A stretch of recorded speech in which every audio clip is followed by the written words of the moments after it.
Doing this is Bill Agnostopoulos with another Alpin Haus tech tip. What we're going to do today is talk about winterization of an actual Avenger travel trailer. Step-by-step procedures on how to do it here. We're going to simulate that this camper is actually fully into operation, and we're going to start the winterization process here at the freshwater fill. The low point drain for the freshwater tank is usually underneath. We're going to drain the freshwater tank. Now the freshwater tank is out of the equation. Next, we're going to open up the hot water tank. We're going to make sure the water pump is off at this point, and we're going to release the high pressure relief valve. So if there's any pressure inside the hot water tank, it's going to be released. Water's going to drool out. We're going to take the drain out here, so the water will just drain out. On this Avenger model, you've got a couple of hide-up panels. One will expose the water pump, the other will expose the backside of the hot water heater. On the backside of the hot water heater, this model, you've got 3 black valves. The easiest way to do this is turn each valve once. Once you've turned each valve once, you're going to put the hot water heater into bypass mode for winterization process, and then when you're done with the winterization, you're going to turn each valve once to put it back into operation mode. This mode right here is bypass mode. Now once we're done with the winterization, we'll come back in. If you're going to get your winterization done here at Alpin Haus, we put the configuration back in the way that you bring it to us.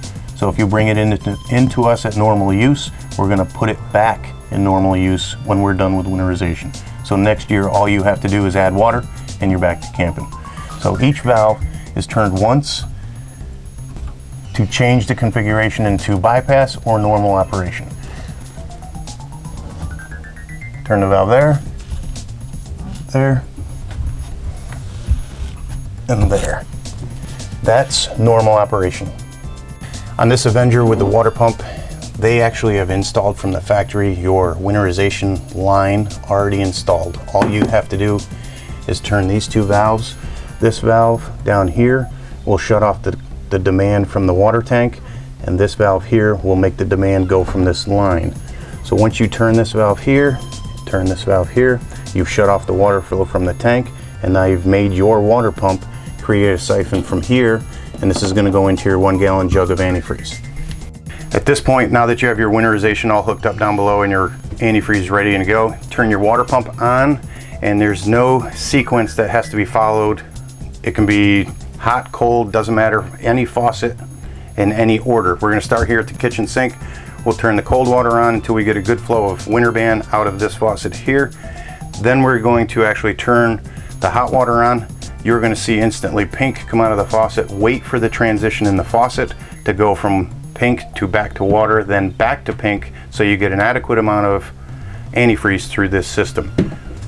At this point here in the bathroom, just make sure that you actually complete each faucet. Everywhere where there's water in this unit needs to have antifreeze go through it. So if you want to do this sink first, then your toilet, then the shower, that's fine. There is no order of from front to back. It's just each faucet needs to be done completely, hot and cold. Toilet as well. Until you get a good solid pink into the toilet, then that's complete. You need to make sure that you don't have any outside showers. If you do, then you can go to that as well. But there is no sequence, just everything needs to have the water out and Winterband in. This unit has an outside kitchen, no sequence, just make sure hot and cold. Plenty of antifreeze coming through both sides. Once we're sure we have all the water out of the system at this point, we're going to go back inside and turn the water pump off. Once the water pump is off, we're going to release the pressure on any of the faucets. Then we're going to come out here underneath. You're going to see your low point drains, hot and cold, under the trailer. Take those drains out and let the antifreeze drain out. As a last step, we already know that the water pump is turned off. This is a pressurized system. This is your city water connection. If we remove this little element that's here, you need to make sure that the water pump is off and the pressure is released. You can use this faucet right next to you to release the pressure. There's a little check valve inside here. All you need to do is just push this in. If there's any kind of water behind it, you'll let a little bit of water and Winterband drool out of this, and your check valve is actually winterized. The amount of Winterband that you'll probably use, safety if it's like $4 a gallon, maybe 3 gallons is more than sufficient enough for this unit, but as the end and the last resort, I like to take a gallon of Winterband and go through all the traps in the entire unit and pour a little bit down just to make sure you've diluted any kind of residue that's in each of the traps so the traps don't freeze as well. Last step, the winterization is complete. We're going to take the trailer to the dump station.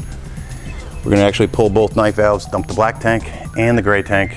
We've already got enough winter band mixed in with the black and gray, so that system will be fine. And as the last step, winterization is complete. The other method of doing a winterization, people like to use compressed air. All you're gonna do is take this little valve here, go into your city water valve. Us at Alpin Haus, we don't utilize the compressed air feature because inside this unit, you don't see a lot of the plumbing lines. If somebody puts too much compressed air to these lines and blows out one of those lines, next year you're gonna find out the problem that you've caused. So that's why we like to use the biodegradable antifreeze here with your onboard water pump to actually do the winterization. Now that the winterization process is complete, here at Alpin Haus, what we do is we put everything back. So all the Haida panels, all the valves that we've turned, here at the hot water heater, we'll put the drain plug back in the way that it came to us. We're gonna go inside, we're gonna change the valves for the water pump back into operation. We're gonna go on the back side of the hot water tank and turn each valve once back into the operation mode, clean up the mess, unit is winterized.